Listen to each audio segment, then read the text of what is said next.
Terima kasih atas kesempatannya. Di sini saya Rifli Rizky Fitra Firdausyah dengan NIM 2017-210-250. Di sini saya akan menjelaskan tentang pengaruh profitabilitas, likuiditas, leverage, dan suku bunga terhadap return saham untuk LQ45 tahun 2016 sampai tahun 2021.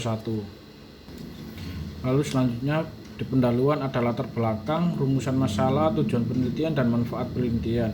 Yang pertama, latar belakang. Pada era saat ini, masyarakat sebaiknya lebih memahami investasi agar mengerti tentang pengaruh profitabilitas, likuiditas, leverage, dan suku bunga terhadap return saham. Karena semakin mudahnya mengakses investasi saham secara virtual, pasar modal merupakan pertemuan antara pihak kelebihan dana dengan pihak yang memerlukan dana dengan cara memperjualbelikan sekuritas.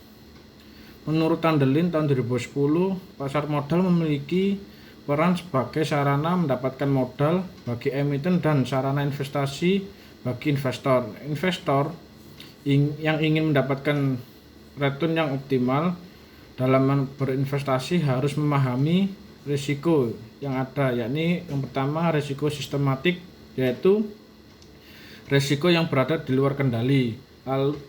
Lalu yang kedua adalah risiko non sistematik, risiko yang hanya terjadi pada perusahaan tertentu saja dan tidak berpengaruh secara signifikan terhadap perusahaan lain, seperti risiko contohnya seperti risiko keuangan dan risiko likuiditas.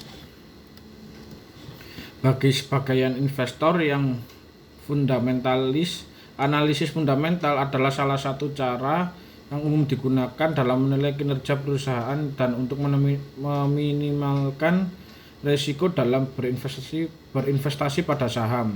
Analisis fundamental dapat dilakukan dengan cara menghitung rasio-rasio keuangan yang didapat dari laporan keuangan perusahaan, melihat kondisi suatu perekonomian dan kondisi industri tempat di mana perusahaan yang bersangkutan berada. Lalu menurut Gitman tahun 2003, profitabilitas merupakan hasil bersih dari sejumlah kebijakan dan keputusan perusahaan. Rasio profitabilitas mengukur seberapa besar kemampuan perusahaan dalam menghasilkan keuntungan. Lalu menurut Van Horn dan Wojcicki tahun 2005 mengemukakan rasio profitabilitas terdiri atas dua jenis, yaitu rasio yang menunjukkan profitabilitas dalam kaitannya dengan penjualan. Lalu yang kedua, rasio yang menunjukkan profitabilitas dalam kaitannya dengan penjualan, dan rasio menunjukkan profitabilitas dalam kaitannya dengan investasi.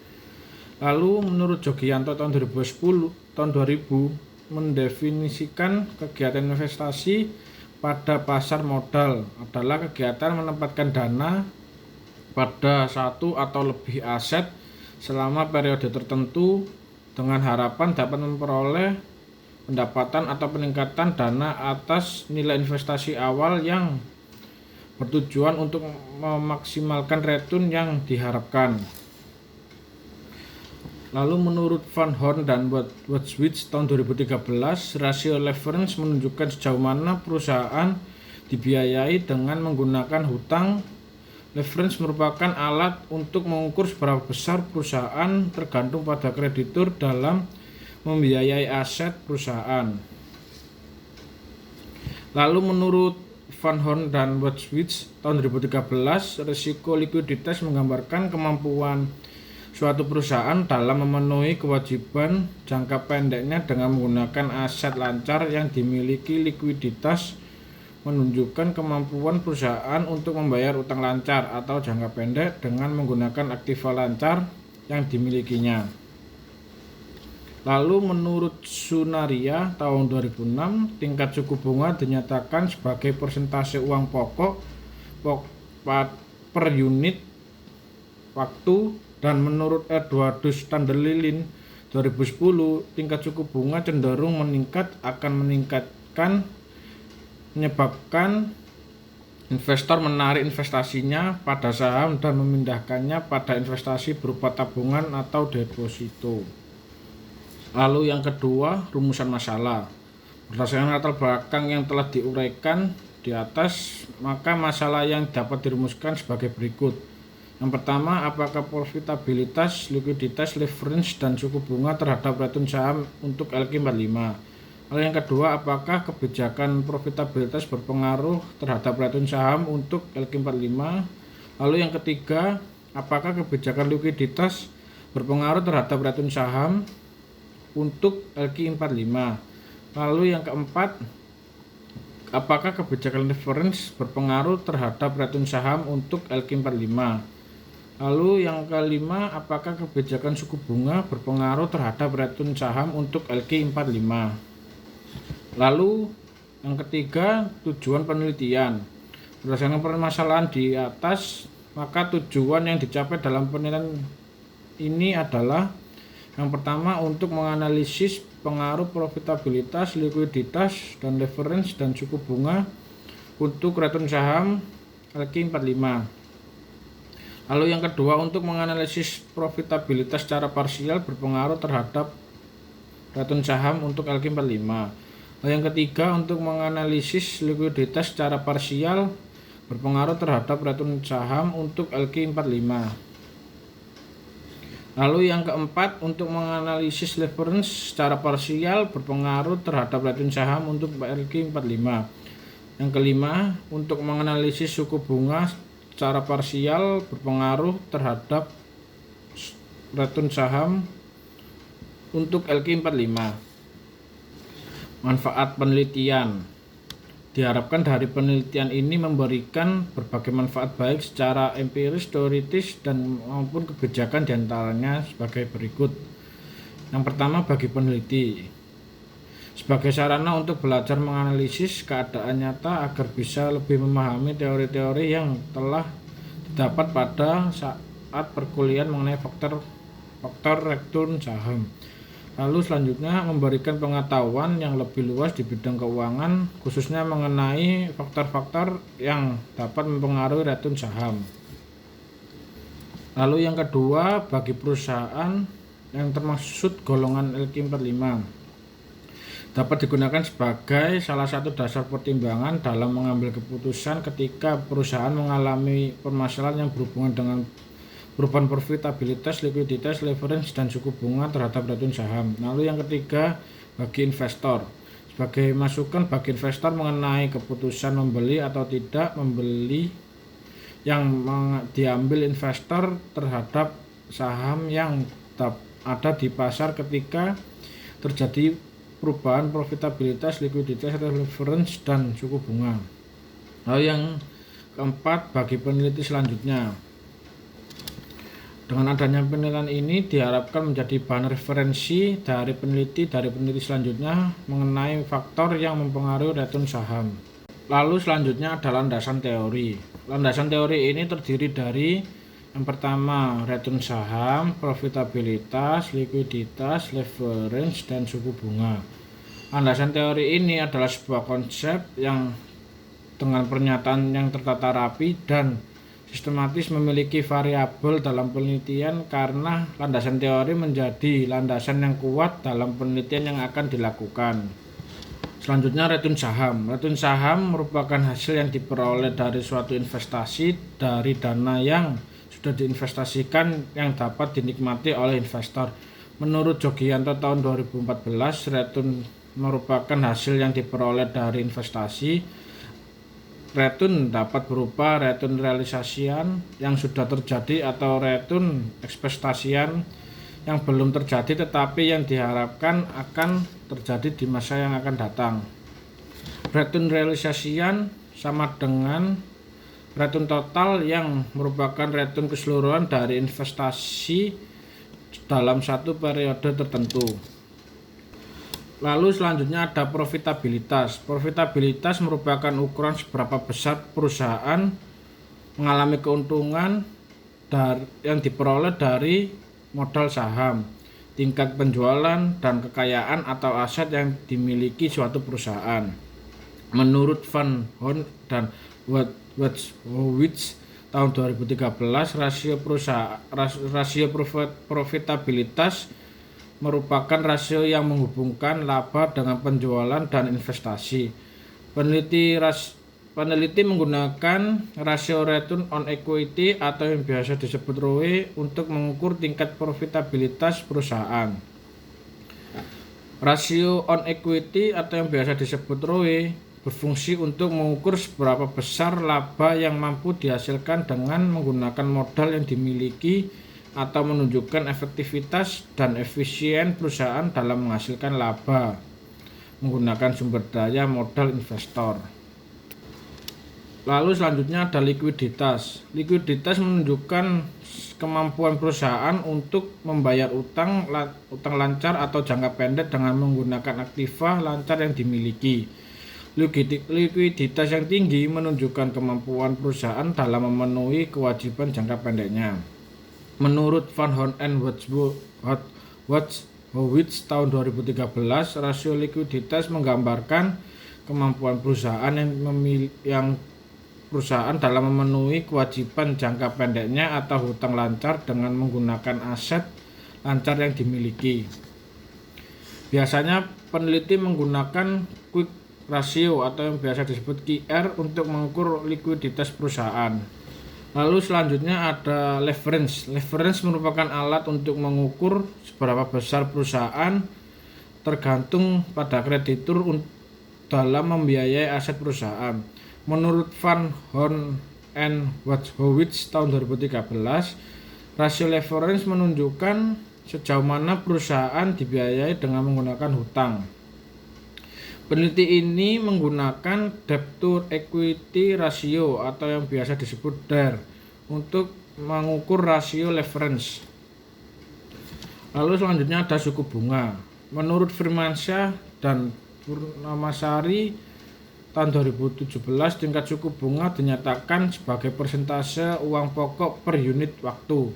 Sedangkan menurut Eduardo Standelin 2010, tingkat suku bunga yang cenderung meningkat akan menyebabkan investor menarik investasinya pada saham dan memindahkannya pada investasi berupa tabungan dan deposito.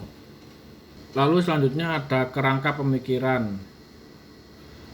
Kerangka pemikiran yang pertama, profitabilitas berpengaruh positif terhadap return saham. Lalu yang kedua, likuiditas berpengaruh positif terhadap return saham. Lalu yang ketiga, leverage berpengaruh positif terhadap return saham. Lalu yang terakhir, suku bunga berpengaruh positif terhadap return saham. Lalu ada hipotesis pemikiran. H1 sama dengan profitabilitas berpengaruh positif terhadap return saham. Lalu H2, likuiditas berpengaruh positif dan signifikan terhadap return saham. Yang ketiga, leverage berpengaruh positif dan signifikan terhadap return saham. Lalu ada H4, suku bunga berpengaruh suku bunga berpengaruh positif dan signifikan terhadap return saham. Lalu ada populasi, sampel, dan teknik pengambilan sampel. Populasinya adalah seluruh perusahaan yang ada di Bursa Efek Indonesia atau yang biasa disebut BEI. Lalu ada sampel pada saham LQ45 selama periode 2016 sampai 2021. Teknik pengambilan sampel, teknik ini menggunakan metode teknik purposive sampling. Teknik purposive sampling yaitu pemilihan sampel berdasarkan tujuan yang ditetapkan oleh peneliti. Lalu selanjutnya ada kriteria dalam pengambilan sampel. Yang pertama, kriterianya adalah saham perusahaan yang pernah terdaftar di dalam indeks LQ45 di periode penelitian 2016 sampai dengan 2021. Lalu yang kedua, perusahaan tersebut telah mempublikasikan laporan keuangan tahunan selama periode penelitian. Lalu yang ketiga, perusahaan tersebut tidak termaksud dalam sektor keuangan. Lalu yang keempat, perusahaan tersebut membagikan dividen tunai selama periode penelitian. Lalu yang kelima, perusahaan tersebut tidak melakukan corporate action. Lalu yang terakhir, perusahaan tersebut memiliki data yang lengkap. Lalu selanjutnya ada uji hipotesis data. Uji simultan, uji F. Uji digunakan untuk menguji secara simultan profitabilitas, likuiditas, leverage, dan suku bunga secara signifikan mempengaruhi return saham atau variabel Y. Perumusan hipotesis statistik H0 bagi B1 sama dengan B2 sama dengan B3 sama dengan B4 sama dengan 0. Artinya secara simultan profitabilitas, likuiditas, leverage, dan suku bunga tidak berpengaruh signifikan terhadap return saham. Lalu H0 bagi B1 sama dengan B2 sama dengan B3 sama dengan B4 sama dengan 0. Artinya secara simultan profitabilitas, likuiditas, leverage, dan suku bunga berpengaruh signifikan terhadap return saham. Menentukan tingkat sigma X sebesar 0,05. H0 diterima bila jika F hitung lebih besar daripada 0,05. H1 ditolak jika F hitung lebih kecil daripada 0,05. Penarikan kesimpulan, jika F hitung lebih kecil daripada F tabel atau sigma lebih besar daripada 0,5, maka H0 ditolak, H1 diterima. Lalu uji parsial atau uji T pada profitabilitas dan likuiditas. Perumusan hipotesis statistik pada sisi kanan H0 banding B1 lebih besar daripada 0. Artinya secara parsial profitabilitas dan likuiditas tidak berpengaruh positif signifikan terhadap return saham. Lalu H1 bagi B1 lebih kecil daripada 0. Artinya secara parsial profitabilitas, likuiditas berpengaruh signifikan terhadap return saham. Menentukan tingkat signifikan X sebesar 0,05. Menghitung statistik uji T dengan menggunakan rumus yaitu T sama dengan B1 BI bagi SBI. BI adalah koefisien regresi dan SBI adalah standar koefisien regresi. Lalu selanjutnya penarikan kesimpulan, jika T hitung maka H0 ditolak atau H1 diterima. Lalu selanjutnya uji parsial atau uji T pada leverage dan suku bunga. Perumusan hipotesis statistik uji dua sisi H0 bagi B sama dengan 0. Artinya secara parsial leverage dan suku bunga tidak berpengaruh signifikan terhadap return saham. Lalu H1 bagi B sama dengan 0. Artinya secara parsial leverage dan suku bunga berpengaruh signifikan terhadap return saham. Menentukan tingkat signifikan X sebesar 0,05. Lalu menghitung statistik uji T dengan rumus sebagai berikut. T sama dengan BI bagi SBI. BI adalah koefisien regresi. Lalu SBI adalah standar koefisien regresi. Penarikan kesimpulan, jika T hitung lebih kecil daripada T tabel atau T hitung lebih besar dari T tabel, maka H0 ditolak atau H1 diterima. Sekian dan terima kasih.